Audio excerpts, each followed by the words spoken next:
Hey guys, so originally I was gonna leave this and do this maybe another time, but I don't know. I kind of just wanted to do another few episodes of the Storyteller. So welcome back, guys, to another episode of the Storyteller. If you're new channel, welcome. So we're gonna be checking out 5 more videos. So this video is probably gonna be an hour long. So we're gonna be checking out 5 episodes. We're gonna be checking out the Ghouls, Ulysses Divide, Caesar's Legates, Old Time Religion, and finally, Think Tank's Big MT. So far, the Storyteller has been doing an amazing job, and as always, rest in peace to the Storyteller. I mean, this is basically a legacy he left behind, and he did an amazing job.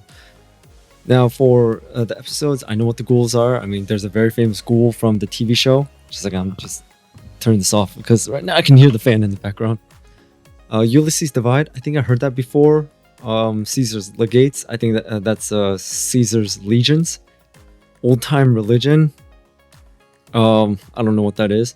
Think Tank's Big MT, don't know what that is, but I remember the name Big MT. It's like one of the name of the companies that worked with Vault-Tec. I remember that from the TV show. But besides that, that's the limit of my knowledge. So without anything else, let's just jump right into it. You've experienced the Fallout series in your own way, but want to learn more about its story. Well, to get to the heart of the story, you have to go back to the beginning.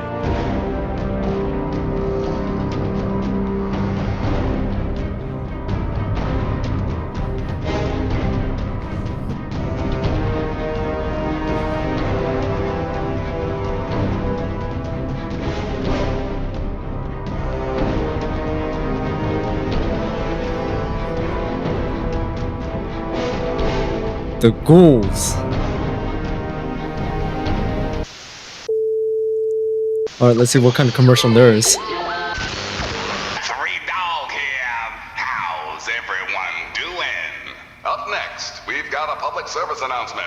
Listen up, children. This stuff's important. Hi, kids. I'm here today with an important public service announcement.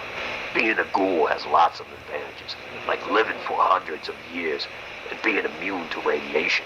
But life as a ghoul ain't for everyone. So, if you're still a smooth skin and you want to stay that way, keep an eye on your Geiger counter when you're outside, and always use Rad-X before scavenging near radioactive materials. If you begin to experience nausea, dry eyes, or spontaneous hair loss, Well, that's it for then him. go inside immediately and inject yourself with Radwave. And don't forget to tune in to Galaxy News Radio for adventures of me, Argyle, and my smooth-skinned pal, Herbert Perry Bashwood. New episodes every other Friday, only on GNR. The radiant heat of an atomic bomb can turn a human body to ash in an instant. The shockwave can crush bones and burst organs for miles in every direction. And those unfortunate enough to survive will soon succumb to the unseen threat of radioactive fallout. Most bodies will lay down and die once they've absorbed enough radiation. A horrible death that takes days, but may be better than the alternative that some people face: ghoulification. Plenty of people in the Wasteland will shoot ghouls on sight. I got a question for you guys. If you had a choice, what would you choose? Death, or would you take the chance of becoming a ghoul? Let me know in the comments below. For me personally, death. They look like zombies or mummies, monsters right out of old horror vids. The tragedy is that most ghouls are just as intelligent now as they were back when they were human. They're perfectly aware of what's happened to them. There's still plenty of them that have gone feral, though. Spend enough time in a rotting body, and they degenerate into little more than animals that attack any human they see. Most folk think it's better to just shoot first and worry about being called a bigot later. We're not sure why some people turn into ghouls, while others just keel over after being exposed to radiation. The history tapes don't mention ghouls existing before the Great War, so something must have changed back around the end of the 21st century. Well, a lot of things changed, but even the best minds of the Wasteland can't figure out which factor causes ghoulification. So The still a planet mystery. was covered with unprecedented levels of radiation. Some of the sites holding stockpiles of forced evolutionary virus were hit in the war, and trace amounts of the virus were released into the atmosphere. Humanity's gene pool had also been reduced from billions of people down to a smattering of survivors, many of which had been selected by Vault-Tec for dubious purposes. Ghoulification might happen when folks get just the right dose of radiation. Could even be a hereditary trait that was always present in humanity, but only activated by high levels of radiation exposure. Walk the Wasteland long enough, and you'll find evidence for all these theories and more. When the Great War happened, thousands of people made it to Vault-Tec facilities in time to survive the nuclear bombardment. Most of them were kept safe from the ensuing fallout. There is one vault, number 12, where the doors didn't close all the way. They shielded most of the radioactivity, but just enough got through to turn Vault 12's population into ghouls. Every one of them was chosen by Vault-Tec. They have a history of rigging their vaults to experience theatrical malfunctions, so it can't be a coincidence that the doors failed to seal up. Yeah, it was on purpose. purpose. The notion that ghouls have a pre-existing dormant trait, but it could also mean that the scamps at Vault-Tec knew the exact amount of radiation to let in. Either way, the ghouls who lived in Vault 12 used their pre-war technology to create a prosperous, if unsightly, town. Humans stayed away from the place, though naming the town Necropolis probably didn't help with tourism.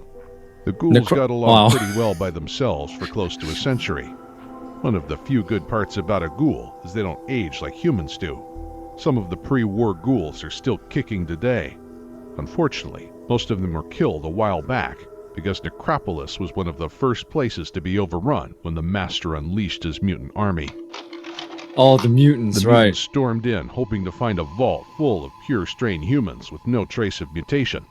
They must have been hopping mad to learn that all that was left of Vault 12's gene pool was a bunch of radioactive zombies.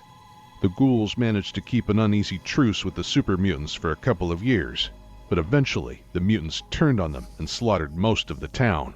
It was nearly 100 years after the Great War, but the folks from Vault 12 finally made it into their graves. Some of the surviving ghouls made it to the few settlements that would tolerate their kind, like Broken Hills, where they lived with humans and mutants alike. Others just set up shop in places too heavily irradiated for anyone to bother them. Another perk of being a ghoul is that they don't get sick from radiation exposure. Hell, some of them even feed off the stuff and get a robust, healthy glow when they're around it. A few of them settled in a town around near a broke-down nuclear reactor in California. They got it running again, even though it probably wasn't up to its pre-war safety standards. They were smart enough to trade their electricity with the surrounding cities, too. They had the idea that if they could provide enough power to their neighbors in Vault City, then they might be able to use some of that Vault-Tec medical equipment to find a cure for being a ghoul. Nothing ever came of that idea, though. Vault City wasn't known for helping out their neighbors back in those days. But also on top of that, your body's already rotting away and you're in a way dead. So I don't know how you could cure that unless they have some sort of regenerative, like machines that can regenerate your cells and turn you back into a human. But with that much damage from radiation and you're pretty much in a way dead, I don't think there's a cure for that. A few scientists are still looking for a cure, including a ghoul doctor in Washington, D.C., but there aren't any tales of ghouls being miraculously renewed. Plenty of hucksters are looking to trick them into thinking there's a cure, or a better world waiting for them in the sky. So they would be Not far from scammed. the Colorado River is a glowing preacher who claims he's going to take his flock of faithful ghouls to some sort of utopian space paradise. That is, they can get their spaceship repaired. Back in the town of Gecko, they had some mysterious genius hidden away beneath the town with a plan to renew their humanity somehow. They should have been a little suspicious, since the cunning plan involved gathering large amounts of cheese-flavored snacks. Cheese flavors? What, like Cheez-Its? Large ghoul Cheetos? settlements are rare these days, because many factions within the Wasteland have tried to annihilate them entirely. The Enclave has attempted genocide twice in the last 40 years, and the Brotherhood of Steel isn't exactly sympathetic to their plight either. There's a secret ghoul city built into an old museum out in Washington, D.C. They have a lady who remembers the days before the bombs fell. She tries to help out the unfortunate people who have recently transformed. Yeah, people are still turning into ghouls. Doesn't happen often, but every now and then some lucky bastard will spend too much time near a hotspot, find themselves slowly turning into a walking hunk of beef jerky. Oh, great. Can never I didn't need to hear that. I do have beef jerky right there too. Now I'm not going to see it right. tell if they'll ghoulify. Even if they stay away from radiation, They can still end up looking a ghoul if they get exposed to the forced evolutionary virus, the stuff that created the super mutants. Normally, when someone is dipped in a vat of FEV, they come out looking Boris Karloff with a touch of seasickness. There's a few mutants who developed other forms of genetic aberration. Holotapes recovered from the Master's old base in Mariposa speak of people who gained psychic powers and other unique alterations. A couple of these failed attempts at perfecting the super mutants ended up looking just like ghouls. One of them used to live out in the boneyard to the west, joined up with the followers of the Apocalypse over a century ago. Their records say he was an ordinary human before he was dipped in the FEV vats. He was pure strain human too, fresh out of one of the vaults, and he still came out of the vats looking like a brain eater. He might still be alive out there too, if his mutation gave him the same long lifespan of the other mutants. There's another old mutant who emerged from the vats looking just like a ghoul. He was a survivor of the Great War and was the first mutant to walk the Wasteland, or at least that's how he tells the story. He calls himself Harold, and he claims that he had a hand in just about everything that happened over the last 200 years. He survived the Great War inside one of the nicer vaults, and used to know the super mutant master back when the master was just an ordinary human. Also claims he was good friends with the Vault Dweller who defeated the super mutant army a century ago. Funny that Harold isn't mentioned in the Vault Dweller's own memoir. Harold even said that he helped the Chosen One bring down the Enclave when they tried to take over California. That might have happened. Plenty of people remember both of them being in the town of Gecko at the time. But Harold's got a fuzzy memory, so take his stories with a grain of salt. Being over 200 years old will make a body go a little senile, and Harold's got some unusual problems with his brain on top of old age. Oh, did he become a tree? It started out as a little twig growing out of his head 100 years ago, some side effect of his mutation. Over the decades, that little branch just kept growing and growing until Harold ended up more tree than man. He wandered the country for years at his own deliberate pace. Then he took root out east in a desolated spot. By that time, he looked more like a face growing out of a tree than of a tree growing out of a zombie. He even gave off seeds that took root in the surrounding soil, so he ended up attracting a cult of tree worshippers who thought he was some kind of forest god restoring the earth. They pester him all day long, seeking his divine wisdom, and poor old Harold just can't find any peace. They're mostly harmless, and they'll even let travelers in to see Harold if you agree to drink their psychedelic tree sap. Harold enjoys the company, likes having someone around to hear his bad jokes. Not much coherent news comes out of Oasis these days, but travelers from the capital Wasteland say that the trees north of Washington, D.C. have been looking a mite greener the last few years. That could be due to the... Man, the fact that Harold's still alive, conscious, and able to speak, but he's in a position where he can't move or do anything. I don't know, man. That doesn't sound peaceful at all. But at least the worshippers aren't harming him. Brotherhood of Steel purifying the water in the DC basin. But it would be nice to think that old Harold was still out there, making the world a more colorful place. Harold has walked across just about every bit of the wasteland in his 200 years, although he stayed out of the Mojave for the most part.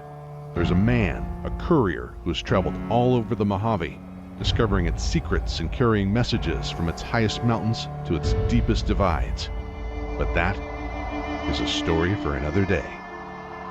And I wonder who that is. A special thanks to our sponsors. Alright.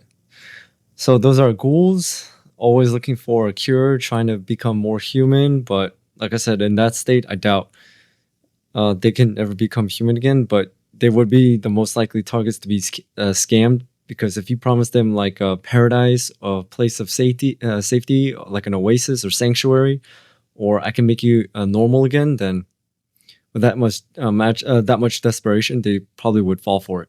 All right, next video is Ulysses the Divide. The Fallout series in your own way, but want to learn more.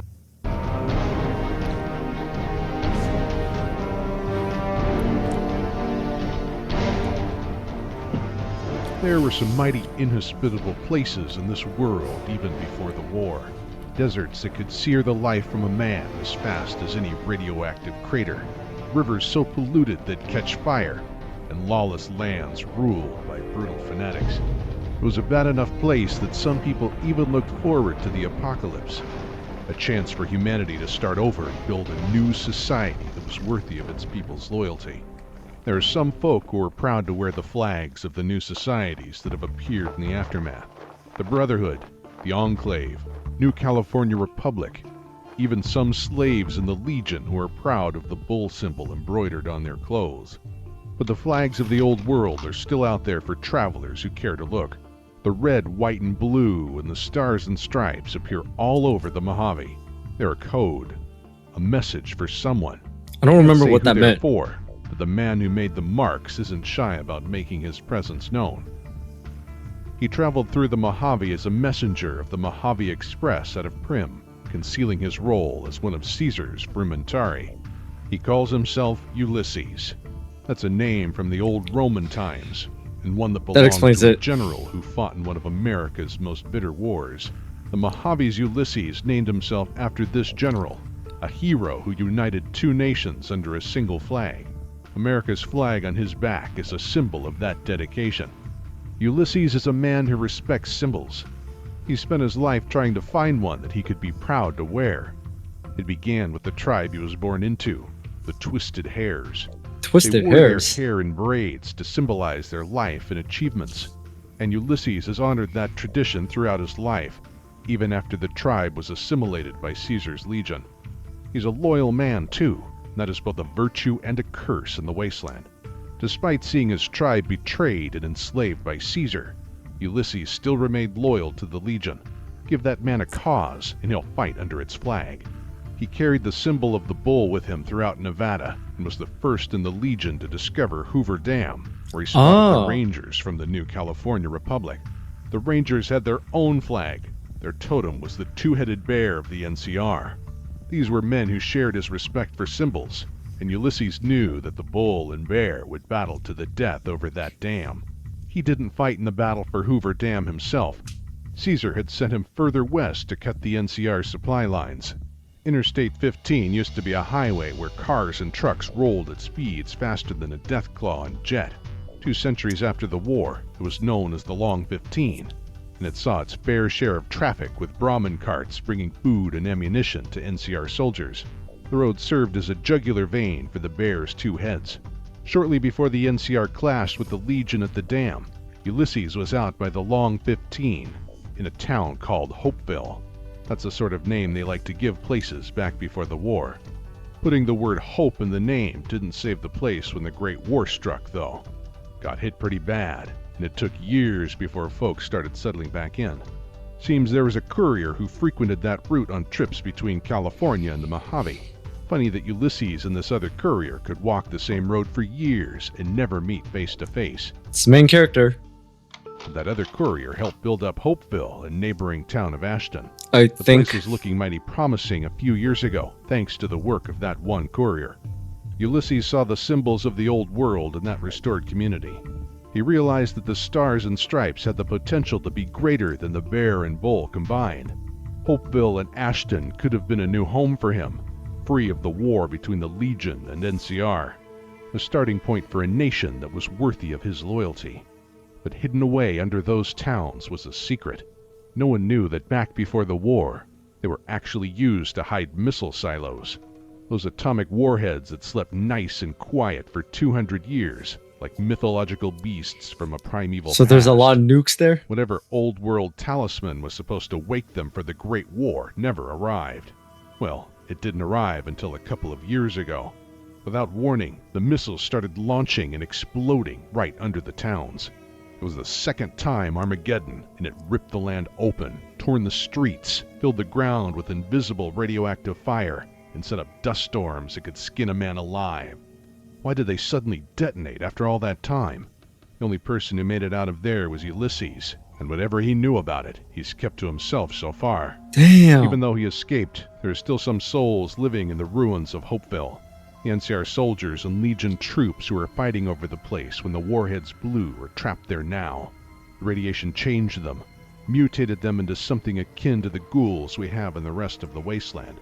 The harsh sandstorms flayed them alive, but their mutation kept them going even when their skin scoured off. Their red, exposed flesh marks them as the unfortunates who survived a second apocalypse. Their rage unites them against anyone who enters their land. Their identities as NCR or Legion are gone. The only vestige of those former lives are the scraps of old uniforms they wear. Luckily, they grow weak when they stray from the radioactive soil of this place they call the Divide now.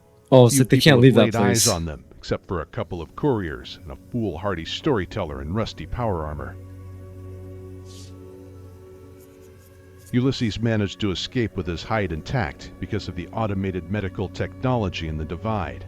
The place was full of robots, including those little floating iBots that the Enclave used to have out east.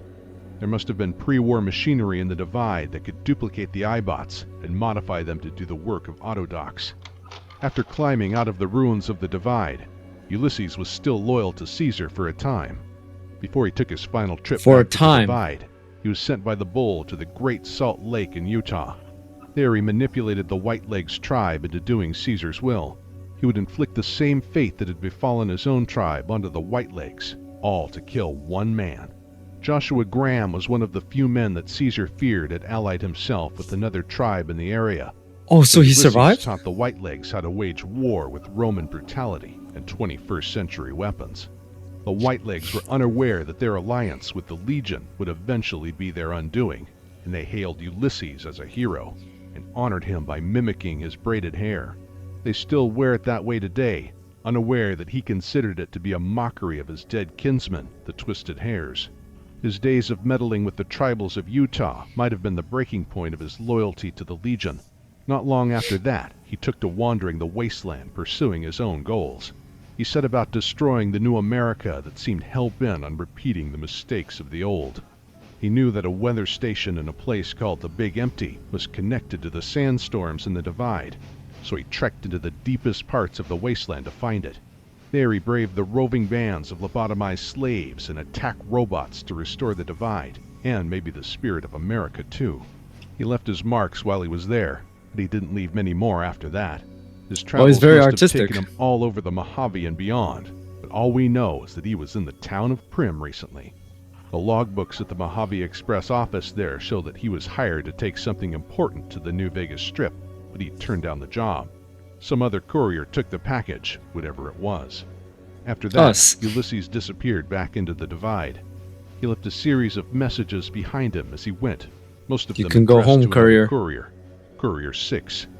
Maybe that's the same courier who used to travel through the Divide years ago, or the courier who took that last job at the Mojave Express. Whoever it is, Ulysses was calling them to the Divide for some reason. Maybe someone answered that call already. A mushroom cloud went up over the sky near Hopeville a while ago. Could have been Ulysses settling a score with that courier, although he'd have to have one hell of a grudge if it involved nuking that town for the third time. For a third Ulysses time. has seen his tribe destroyed, his new home shattered, and loyalty spurned. He turned to the old world when the new one failed him. He's a man who could make any spot in the Wasteland his home, but he chose to stay in the Divide because of what it symbolized for him. Lately there's been a person out there in the ruins above Hopeville, keeping a lonely vigil over the broken land, has the lean body of a messenger, and wears the flag of the old world on their back. It might be that other courier wearing a duster like the one that Ulysses used to wear. Or it might be Ulysses himself. After years of living only for his hate, he might have made peace with himself and the courier. The Wasteland has enough problems already, and lots of folk would find it comforting to think that Ulysses has come to the end of his journey, delivered his final message, and is content to stand guard over one place for a while. Ulysses was one of the greatest assets the Legion had, but even he was far from the deadliest. But that is a story for another day. Oh, so what? We're gonna learn about Graham next? I mean, I do remember how it was mentioned that he knew Caesar before his ascension and burned alive, then tossed into the Grand Canyon, and somehow he survived. All right, on to the next video. Caesar's the Gates. You've experienced the Fallout series in your own way, but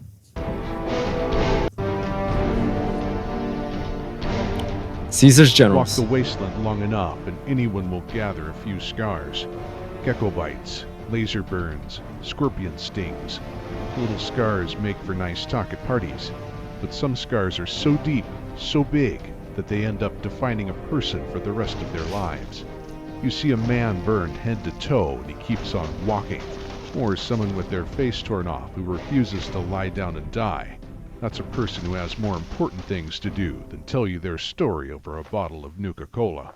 When Caesar and his legion came upon the Hoover Dam in 2277, he knew that it was his destiny to march his army across the Colorado River, just as the first Caesar had crossed another river 2,000 years before. Unlike the original Caesar, this new Caesar found himself facing a foe that would not yield at the mere sight of an approaching army. The new California Republic was just as determined to hold that dam as the Legion was to take it. When the battle came, Caesar's legate made several mistakes in the command of his forces. A combination of Legates. I don't know why I say legates. Oh, it's a pronunciation thing. Legates. zealousness and righteousness made the Legion an easy victim for a trap laid by the NCR, and the resulting debacle put an end to the Legion's march west. Now they wait on the far bank of the Colorado River, rebuilding their army with fresh slaves taken from the fiercest tribes east of the dam, looking for a way to send the NCR running in earnest terror. The man who led them to their catastrophic defeat had been Caesar's first general. At the time, he went by the title Malpais Legate, but he was once known as Joshua Graham, one of Caesar's oldest friends. Like all men, Caesar feared the unknown and placed his trust in the people he knew best. Malpais Legate might have been the person best qualified to lead the assault, and simply fell victim to a cunning ploy by the NCR commanders. Or maybe Caesar was unable to see the limits in his old friend's abilities and should have led the charge himself. Either way, Malpais was punished for his failure in the worst way the Legion could find. Burned alive and thrown into the Grand Canyon. Even if Graham managed to survive, he'd be disfigured and in agony for the rest of his life. The next time that the Legion sets out to take that dam, they'll need a new legate in command of their army. They'll need someone who can stir genuine fear in the hearts of the NCR troops. And they already have the perfect candidate. Joshua Graham ended his career with defeat and disfigurement, but his replacement joined the Legion through the same path. Ooh, look at that. Mutation, cybernetics, these can all create monsters, but the one they call the Monster of the East is just a man. He was not created by science, but by rage. Like all those who were assimilated into the Legion, he once went by another name, although that name is lost to history. He was the greatest warrior of the Hydebark tribe to the east. His brute strength and massive size put him on the path of the warrior at a young age. By the time he was an adult, he'd become the most feared man in his tribe. He was their defender, and the neighboring tribes learned to avoid Hydebark territory. I love that armor. When the Legion first arrived, they quickly discovered that any soldier who entered Hydebark lands would be slaughtered by a giant swordsman who left behind a trail of bodies cleaved by a massive blade. The Legion named this unseen terror Lanius, the Latin word for butcher. There are very few tales of the Hydebarks that do not center around Lanius, a clan of savages whose only remarkable feat is that they survived for 200 years after the bombs fell. As Lanius grew to manhood, the tribe in turn grew to depend on him too much. With such a terrifying champion to fight their battles for them, the Hydebarks became soft and weak over time. Their chieftains needed neither wisdom nor might to flourish, so long as Lanius was there to protect them. So yeah, they became too dependent on Lanius, so he was basically the foundation of the tribe, but if he goes away, then the tribe is done. When the Legion arrived looking for new tribes to enslave, the chieftain of the Hydebarks feared that this was a threat even Lanius could not defeat. The tribesmen chose to surrender to Caesar, rather than face death in battle. It was a weakling's gamble that gained them nothing. Although Caesar accepted their surrender, Lanius considered it a betrayal that the leaders of his tribe would prefer the many deaths of a coward over a single valiant moment on the battlefield. He killed them himself as the Legion watched. Although Lanius was capable of bringing down 16 men single-handedly, he barely survived. His strength impressed Caesar. He was offered a place of honor in the Legion. With his respect for his own tribe gone, he accepted on the condition that he be allowed to exterminate the remaining warriors of the Hydebarks. Done. The history and identity of the clan has been erased by the Legion. They are now known only as one of 86 tribes that were united by Caesar. A footnote in a United. scroll lying at the bottom of a chest in Caesar's tent.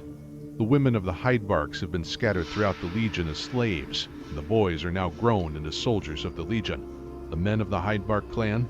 Only one remains, Lanius, the monster of the East. Lanius has no love for the Legion. They employ deceit and trickery when assimilating new tribes. Man, look at that Lanius armor. is a man of very direct methods. He is loyal to Caesar himself, though, and values the opportunity to prove his honor with each new tribe that he conquers in Caesar's name. Since he joined the Legion, he's led them to victories against 19 other tribes. Wow. The NCR would be fools to think that Lanius won't lead the charge at the next battle for Hoover Dam. Lanius wears a suit of armor crafted by the finest blacksmiths in Caesar's army. Oh, okay, It so isn't blacksmiths. powered by a microfusion pack like the Brotherhood's power armor. No, Lanius carries the full weight of that metal himself. No hydraulics, no gadgets, just a man fueled by a lust for battle. Damn, that's He wields crazy. the blade of the East. A few of the super mutants took to tearing the bumpers off pre-war cars and hammering them into sword blades. That's fine for a giant gray beast hopped up on Stealth Boy Rad. But a man like Lanius needs a more refined weapon. The Legion forged for him a massive sword with old-world craftsmanship that is every bit as devastating as modern tech, when in the right hands. Lanius can cut an armored ranger in half with one blow, and knock Damn. a super mutant right off its feet. He killed the Legion knight too. Frumentari even claim that he can run it straight through a Brotherhood of Steel paladin in full power armor. When Lanius killed the leaders of his tribe, his face was disfigured in the fight, or at least that's what some in the Legion say. He never appears without his helmet, and his personal servants are all blind, so there's no telling what the Legion is hiding behind the mask. Oh, That, of course, is Caesar's goal, to make his new general an enigma. so he's like a Something Mandalorian. made all the more fearsome by the mere fact that it is unseen.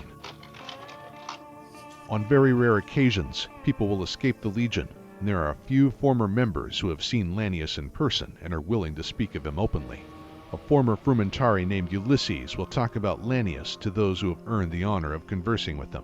Maybe he's a little overly optimistic, but he thinks that the monster of the East can be reasoned with, that the next battle between East and West could end with Lanius peacefully parting ways with the NCR's envoy. An unlikely scenario, unless the NCR can find a very persuasive representative. Ulysses also met Joshua Graham. Against all odds, Graham was resilient enough to survive being set on fire and thrown into the Grand Canyon. It's crazy. After crawling out of the canyon, he traveled east to Utah and lived among the people of his homeland, New Canaan. They were a people of faith, still worshipped one of the old world gods from before the war, and their ancestors kept that faith alive. What, Jesus? Among the New Canaanites, he began the process of atoning for the atrocities he committed as Malpais Legate. They helped Graham recover from his injuries, and his sins were absolved in their eyes, although he would forever bear his burn scars. He might have been content to stay there for the rest of his life, living in peace, but rumors of the burned man reached back to Caesar, and he couldn't rest knowing that a potentially dangerous enemy was still kicking. The New Canaanites were soon wiped out by a band of tribals called the Whitelegs. Ulysses had a hand in that, back when he was still working for the Legion. Neither man seems to hold a grudge over the incident, although it's probably best to keep clear if they ever meet again. The Whitelegs had been sent by the Legion to kill Graham, but that man has a fire burning inside him that just won't go out. Again he survived, and the burned man now lives among the tribals in Zion Canyon. Do you know what this kind of reminds me of? Like how Graham is able to like survive over and over again, but he's like burned and disfigured. So if you guys saw the movie Death Race with Jason Statham, there's a driver there by the name of Frankenstein. And the legend of him is that Frankenstein is disfigured, he's burned and all that, but he can never die. It kind of reminds me of that right now for some reason. There tries to use his knowledge of war to bring peace among the tribes. A well-intended effort, but a reminder of his old life as a ruthless killer. The monster of the East and the burned man are alike in many ways, myths that outshine the men beneath their masks. Both are forever scarred by their association with Caesar. Yet Graham has learned to wear his scars with humility, a constant reminder of the monster that he was, while Lanius is unable to see the monster that he has become.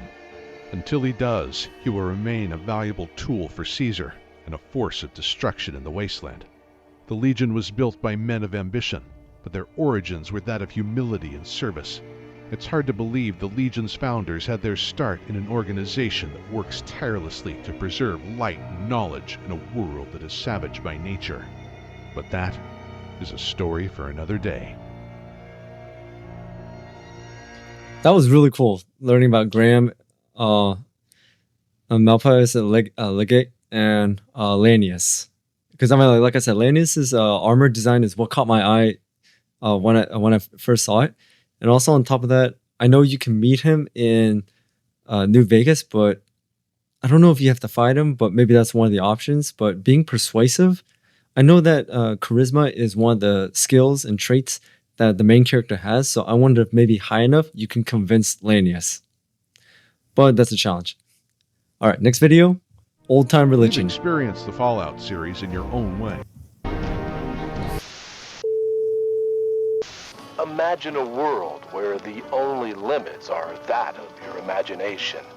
A world where science meets religion, where technology and spirituality go hand in hand.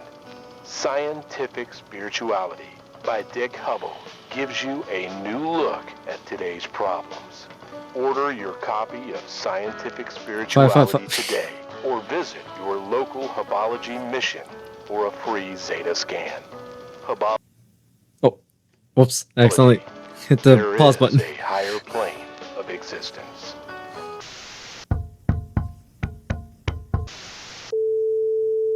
I guess they left them Before there. the war, people prayed to all sorts of gods. Ah, the Pope. Most of those old religions didn't survive the war. No time to memorize scripture or recite prayers. Before the war, people prayed to all sorts of gods. I don't know why I said the Pope. I'm really sorry, guys. I'm guessing they're cardinals. Most of those old religions didn't survive the war. No time to memorize scripture or recite prayers when every minute of the day is spent scavenging for food. Nowadays, every bombed-out town in the Wasteland has the remains of an old church in it, but most of them are empty, save for the radroaches and feral ghouls. If the old world gods are coming back, they sure are taking their time with it. In the meantime, the more superstitious folks in the Wasteland have been making up their own religions to help them get through the day. I forgot what they're called. Child of There's the a Atoms? group of kooks out east who worship a nuclear bomb that's right in the center of their town. The thing was a dud that didn't go off during the Great War back in 2077. It's been sitting there ever since. Some of the locals must have thought it was divine intervention that prevented it from exploding, and this holy relic has been spreading thyroid cancer to the faithful ever since. Thyroid These cancer. Children of Adam have Oh, been Children in that of town Adam. since its construction. Their obsession with atomic energy means that they know a lot about engineering, so the townsfolk put up with them. They have a preacher who stands in the radioactive mud telling anyone who will listen about the glory of Adam and the holy glow that awaits folk who die of radiation poisoning. The Children of Adam split into another group that hunkers down in a basement one town over. They aren't so much concerned with the bombs as they are with the effects of radiation on certain people. These apostles of the holy light think that ghouls are lucky souls who've absorbed enough of Adam's love to evolve beyond humanity. A comforting thought for the handful of ghouls who cram into their tiny sanctuary during services, but the church doesn't have a lot of people begging to convert. There was a town round the 2240s that was convinced they had a rat god living in their sewers. That's a big rat. Townsfolk didn't worship the thing, but it seemed like the local mole rat population had taken a shine to it. The rodents organized somehow and chased the humans out of part of They the town organized? for a while. Some adventurous types killed that king rat a long time ago, putting an end to the whole cult, but that wasn't the only rodent god worshipped in the Wasteland. Some ghouls over in the town of Gecko had a mysterious preacher deep beneath the town. Turned out to be one mighty articulate vermin with some fancy plans. Promised the ghouls all that their humanity would be renewed through some supernatural force. Nothing ever came of it, but ghouls don't grow old, so the original cultists might still be there praying away and hoping for the best. Then there is this old cult, known as the Children of the Cathedral, and was perceived since its foundation in 2156 as little more than superstitious, harmless nonsense. Tolerated by the Wasteland, they set up hospitals throughout survivor communities. The imposing cathedral in the boneyard was their center of power, covering up their sinister plans. Their dark god was the master of the supermutants, the holy flame dwelling beneath the ground in the darkness. Most people had never encountered anything like him. Useful mutations are rare, and among his many uncommon mutations was a powerful form of telepathy. Go on and laugh, but the files at the Mariposa military base confirm that the Master and several other people developed psychic powers after being exposed to the forced evolutionary virus. The Master was lucky in a sense. His evolved state allowed him to use his powers without going too insane. The cult worshipped his hideous visage, some following out of greed, others out of sincere belief, strengthened by brainwashing, self-torture, and other indoctrination. They did his bidding blindly and spread out through the wasteland, their hospitals stocked with weapons and spies to infiltrate survivor settlements and pave the way for their armies. So that's like a really common thing for every single like post-apocalyptic world. There's always some sort of like cult, always preaching, trying to say like you survive because you're chosen to survive, like you are the chosen ones, or if you follow this, saying like if you forget the ways of the old world, then we could move on to the future, something like that. So that's like the most common thing. There's always going to be raiders. There's always going to be slavery. There's always going to be some religious cult that will try to gather as many followers as possible to say like, hey, this is how we're going to survive. Just follow me, listen to me, and things like that. So religion will always play a huge factor in a post-apocalyptic world. Like it or not, there are some goings-on in the wasteland so terrifying that they'll turn a body to prayer. In Maryland, there's a building that scavengers have stayed away from over the centuries. On moonless nights, the surrounding lands have shadowy forms that crawl about shrieking the words Al-Hazred, words a human mouth was not meant to speak. Those who've ventured inside claim to have witnessed dark rituals on an unholy altar, seen the dead rise and unnameable horrors appear through fetid mists. Sounds like a bunch of ghouls having a party, but that old office building is still one of the most bizarre places the wasteland holds. Whatever eldritch rites those ghouls practice is certainly from the old world, maybe even older than mankind. A handful of other pre-war cults proved to be tougher than roaches too. Not even the apocalypse What's with the music? got rid of something called habology. Even before the war, most people knew that habology was a load of bunk. It was made up by a fellow named Dick Hubble to bamboozle people out of their caps. Claimed that the spirits of dead aliens were the cause of everyone's problems, or some such nonsense. Of course, the habologists would clear out these invisible neurodynes for a price. They were still running the same racket out in Frisco for centuries after the Great War. One of the few old-time religions to stick around this long is something they called Mormonism. Mormonism? Mighty popular in the Mojave before the war, and it had a pretty good run after the apocalypse too. Really? Until they drew the attention of Caesar's legion. Oh. Now there's fewer of them than ever. That religion isn't likely to die out though. The remaining Mormons are resilient to say the least, and they carry more than scripture these days. There's an old Mormon fort over in New Vegas, but there's no Mormons there anymore. It's a base for the followers of the apocalypse. With all of these groups and their fancy names, it would be easy to think that the followers of the apocalypse are some sort of doomsday cult. But despite the name, they aren't a religious group. They aren't trying to create another apocalypse. They're trying to heal the world in the wake of the last one. The followers were founded out west in New California a few generations after the Great War. First founded on the outskirts of San Diego, which you call Dayglow now. The followers migrated and settled into an old world library. So, the followers of Apocalypse, I've heard the names several times over and over again, but I'm not very familiar with them, so I need to check out a lore video about them. If you guys have any good ones, please put it down in the comments below, but I'm searching for them right now. Out in the boneyard. Led by Nicole, they realized just how much of humanity's knowledge had been lost in the decades since the war.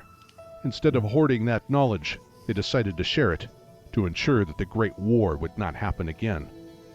Nicole and her followers even had a hand in helping the Vault Dweller infiltrate the Master's Cathedral, and the organization lives on today. The followers have a few things in common with the Brotherhood of Steel. Both like to dig up pre-war tech, but the Brotherhood is mostly interested in weapons. They refuse to share their technology with outsiders. Of course. The followers are more concerned with how pre-war society grew their food, generated their energy, and healed the sick. Unearthing the weapons that caused Armageddon isn't part of their plan for the Wasteland. They'd rather see some of the secrets of the old world remain buried, and that puts them at odds against some of the other factions of the Wasteland. The followers have a complicated relationship with the new California Republic. The NCR knows that the followers can be useful allies in the arms race against the Brotherhood and the Legion, but the pacifist nature of the followers means that they are at odds with the NCR's expansionism. That would explain it. But that means the followers won't even like ally themselves with anyone, because with the Caesar's Legion expansionism as well, but however they're a bit more brutal. The Brotherhood of Steel, I don't know about expansionism, but they will still like use violence, so they're still not agreeable in the NCR. So that means the followers will not ally themselves with anyone. They will pretty much remain neutral, but maybe there'll be chances where you could just work with them here and there, kind of like a contract or, a temporary truce. Whoops, wrong button. They have since split ways, with NCR supporting a more pliable, agreeable group of dissident followers, the Office of Science and Industry. Of course, as pacifists, they would never be tolerated by the Legion. Caesar himself was raised by the followers. That's right. He was just a child, but Forgot about the that. teaching obviously didn't stick. Back when Caesar was a young scribe working for the followers, he soaked up all that he could learn from them, Excuse me. then turned that knowledge toward a path that would horrify Nicole and the other founders of the group. The followers are still very accepting of outsiders, though. People who value education and are willing to use their knowledge to ease the suffering of the world are always welcomed. There's even an individual among them who's descended from the surviving members of the Enclave, and it seems he uses the followers as a path to redemption for the sins of his father. That's a long road to walk, and a precarious position for a man to be in, torn between loyalty to a monstrous lineage and an idealistic quest for absolution. The followers are doing their best to carry the fire of humanity with them as they aid the most unfortunate people in a world of suffering. They prove that what a person does is more important than what they believe. Very few of the followers could think that they're heading to a place of everlasting peace after they die. Like most folk in the Wasteland, all they're hoping for is a quick death and the satisfaction of knowing they made the world slightly less horrific. The followers know that knowledge of the old world has its uses. Those pre-war types sure knew how to grow food and build houses. Although, there are some who take the pursuit of knowledge a little too seriously. The unbridled Poindexters who designed the weapons that got the world into this mess in the first place. Some of those smarty-pants old world folk are still with us today. Found a drastic method of keeping up their research for a couple more centuries. Brain in a They jar. have a private facility out in the middle of nowhere, filled with lobotomized zombie soldiers, giant robot scorpions, and teddy bears. Mobius. But that is a story for another day. Oh, so this is the think tank. Big MT. Okay, I already said my thing about religion having a huge part in a post-apocalyptic world, so we're just gonna jump right into the next one. Think tanks, You've Big experienced MT. the Fallout series in your own. The dog is man's best friend, and the gun is his other best friend. But what if someday man could experience the love of a loyal hound and the happiness of a warm gun simultaneously? That day is at hand, thanks to the power of science. America's greatest minds have collaborated on the Fluid Intelligence Dog Ordinance. Fido. Fido! A miracle of ballistic zoology that combines floppy-eared alertness with the stopping power of a .44 Magnum. Take that, commie spies! Take that, bullies! Take that, Richie Marcus!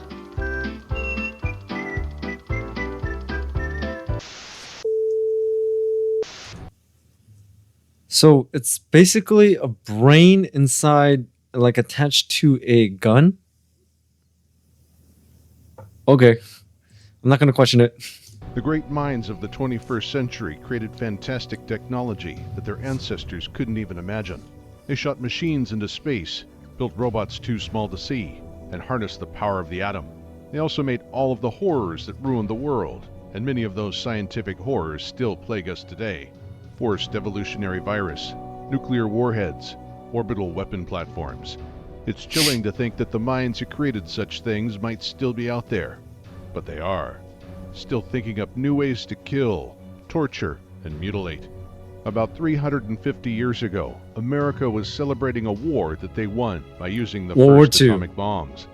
The whole country was inspired by the potential that atomic energy promised. They dreamed of a future where atomic rocket ships flew through the sky, atomic cars raced through the streets, and giant robots defended America's shores Liberty with Prime. atomic death rays. At first, that view of the future only appeared in movies, the old two-dimensional holotapes of the 20th century. But by the middle of the 21st century, the future had arrived, and it looked exactly how America thought it would. I forgot what that was What called. had once been science fiction had become science fact. The Wasteland holds monuments to some of the people who brought about that future. The Robco factory still stands, as does the old Chrysler factory, Poseidon energy reactors, and of course, Vault-Tec vaults. The big boys all built their facilities to last, but some of America's greatest pre-war minds engaged in secret work that was best kept out of the public eye. These masters of the ethical paradigm shift called themselves the think tank. This group of eggheads engaged in the sort of Eggheads. radical, theatrical, impossible science that was once the stuff of comic books.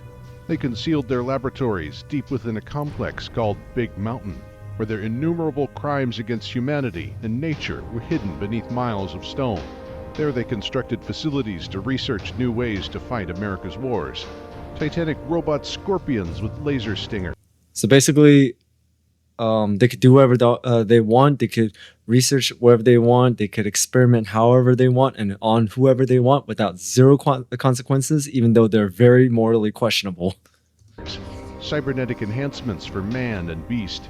New stealth suit technology that was surprisingly talkative for a stealth suit.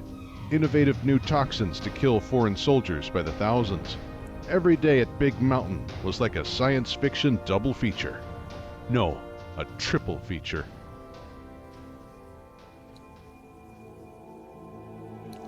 Their work wasn't theoretical, it was applied science. Applied with extreme prejudice.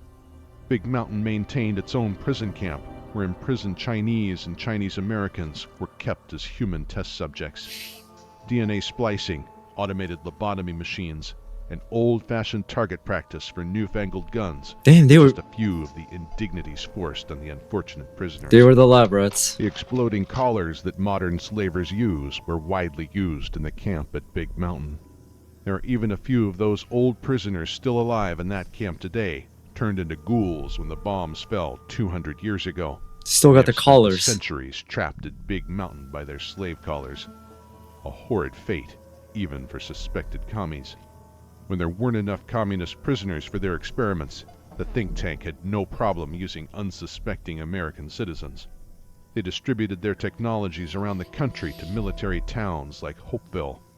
In one instance, they even provided a resort town with fabulous devices like holograms, self-sustaining vending machines, and the most advanced auto docks in the Wasteland. But the think tank took its pound of flesh.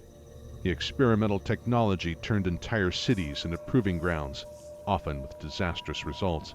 The sandstorms over the divide are courtesy of the think tank's meddling, as is a peculiar red mist that chokes the life out of anyone who ventures into the wrong part of the Wasteland. Most of their attempts to put science to benevolent use ended up going horribly awry. They designed a series of bodysuits to autonomously transport wounded soldiers away from battlefields, but they ended up as ambulatory body bags for the vengeful bones of long-dead men. Even something as harmless as a toaster became a bloodthirsty killing machine once the think tank began experimenting with automated personality modules. Damn. Sometime before That's one the hell of a Great toaster. War, the scientists of the think tank developed a weapon so powerful that it blew the top of their mountain right off. Since then, Big Mountain has been a huge crater that forms a natural barrier between the think tank and the rest of the Wasteland. Keeps most folk out, and mercifully keeps the think tank inside. The 6 scientists who ran the place back then survived the Great War inside a massive dome at the heart of the Big Empty. Of course they did. Over the years since, everyone else who inhabited the place has met their end either from radiation or more gruesome means, but those 6 scientists were mighty tenacious about continuing their research for as long as possible. Well, they're committed. As their bodies aged, they decided to preserve their precious brains in new mechanical bodies. Transferring a living brain into a robot body is a tricky task. These men and women survived the process, but it seems like a few chunks of brain got left behind in their old gourds. The resulting monstrosities became demented parodies of their once brilliant selves. The long-term effects of floating in biomed gel hasn't helped them any either. They go by mysterious code names like Dr. Zero, 8, or Klein. Their original names are lost to them. Maybe a bit of brain damage during their transformation, or it might be some math nerd's idea of a joke. Klein is some sort of de facto leader, mostly by default, since the others are too incompetent to do much more than break things around their lab, ran about communists, or indulge their remaining biological urges. At some point after they transferred their brains into those floating cases, Klein had a falling out with a Dr. Mobius, and Mobius set up shop in a region of the Big Empty that he calls the Forbidden Zone. From there he pesters the think tank with an army of robot scorpions. It all sounds silly when you're nice and safe out here in the Wasteland, but there are people who've been inside the Big Empty, seen firsthand the nightmares within. Just about all of them ended up captured by robots and had their brains scooped out. Normally getting its brain pulled out would spell the end for a body, but the automated surgeons in the Big Empty are programmed to cram in a bunch of electronics and a Tesla coil that keep people scurrying around without their brain. The think tank calls them lobotomites. They're the brainless workforce, keeping the remains of the glorious Big Empty together.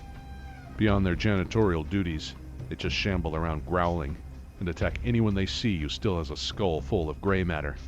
An energy barrier around the crater prevents the lobotomites from escaping and keeps the think tank trapped inside too.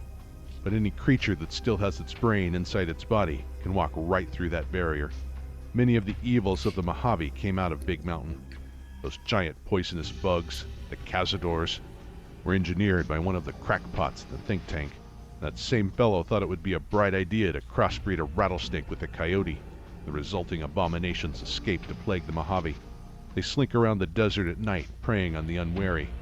Many travelers have died with the sound of a night stalker's rattle still echoing around them. There have only been a handful of people who got inside the place and back out with their brains intact. The lure of buried relics from before the war is a powerful temptation for folk who are so enamored of the past that they can't appreciate the wonders that the present holds. The disgraced Brotherhood of Steel elder went there in search of the means to help the Brotherhood defeat the new California Republic. The place was like a bank vault, just waiting for him to crack it open. Elijah's Brotherhood training with the pre-war technology allowed him to easily outmatch the think tank and have the run of the place for a while.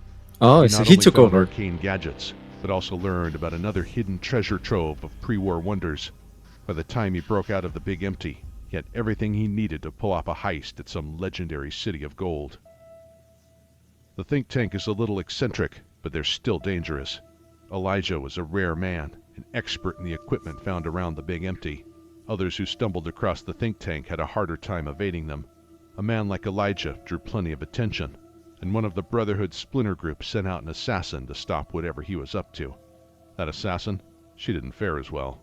Got caught by the think tank, had her brain all poked up by one of their malfunctioning autodocs. Damn. She made it out of there eventually, with most of her brain still working. Then she headed off after Elijah again, this time with a better stealth suit and an ever-growing grudge against the man. The only other humans who've set foot in the Big Empty and walked back out, mostly intact, are a pair of couriers. One of them wasn't so much concerned with buried technology as he was with speaking to people who were alive back before the war. The think tank might just be brains in jars now, but they were once red-blooded Americans in the days when great nations stretched all the way over the continent. It's hard to find a person who remembers that firsthand. The think tank had 5 of them in one room. To a man trying to reawaken a nation, that's an opportunity worth braving the lobotomites and robo-scorpions. The other courier seems to have stumbled across the place by accident. No grand quest for knowledge, vengeance, or truth, just bought a ticket to the midnight show of a sci-fi marathon that went on longer than expected. Even though they are just fragments of their former selves, the think tank used to be some of the greatest minds that humanity had to offer. They brought about achievements in science that prove humanity is the most advanced life form on Earth. But Earth is just one small planet in a vast universe, and we are not alone. We have been visited by a malevolent race from beyond the stars who are as far above us as we are above the amoeba. For centuries, they have observed us from afar with envious eyes. But that is a story for another day. I wonder what the next episode is. Alright, so that is 5 more episodes by the Storyteller. Ghouls, Ulysses, Divide, Caesar's legates, and Old Time Religion, and Think Tank's Big MT. So the Ghouls, I mean, we saw Ghouls in the TV show, and we see the bounty hunter Ghoul, and he's really well known and did an amazing job in the TV show. Ulysses Divide, that was really new. I didn't know much about Ulysses, and the Divide, I think I've seen the sign about the Divide in New Vegas, but it's very vague. Caesar's legates, his generals, that's pretty much well known, especially especially Elanius. Old Time Religion, that's pretty much self-explanatory. Like I said, a religion will always play a big part in post-apocalyptic world. Now, Think Tank's Big MT, I do remember seeing a glass jar with a brain and like those monitors that show 2 eyes and a mouth, so I do remember that. But it's nice to know that we went deeper into like their story of like 6 scientists and their constant need and want for like experimenting and researching, and eventually they created those and all that. But anyways, next time you guys see me, we'll be doing 5 more episodes. We'll be looking into the aliens of Mothership Zeta, Crimson Caravan, Elijah Sierra Madre. This one's just called The Storyteller. And actually, we might just do that because the next video after that is the start of season 2. So you know what? We'll only do 4 videos of where we'll just like end season 1, and then after that we'll head into season 2. So besides that, I really enjoyed these 5 videos, and that's all I got for today, guys. So thank you guys for tuning in. Thank you guys for watching. Hit that notification bell so you know when I drop another video. And also shout out and credit goes to ShoddyCast, the channel, and also again, rest in peace to the Storyteller, who has done an amazing job of doing all these videos and narrating. I know I keep on saying like who is doing it. It's just hard to like talk about someone who's not here anymore, so that's why. But either way, this is really great. And if you guys want to see more Fallout lore videos, please put that in the comments below, or what you guys want to see or hear from me.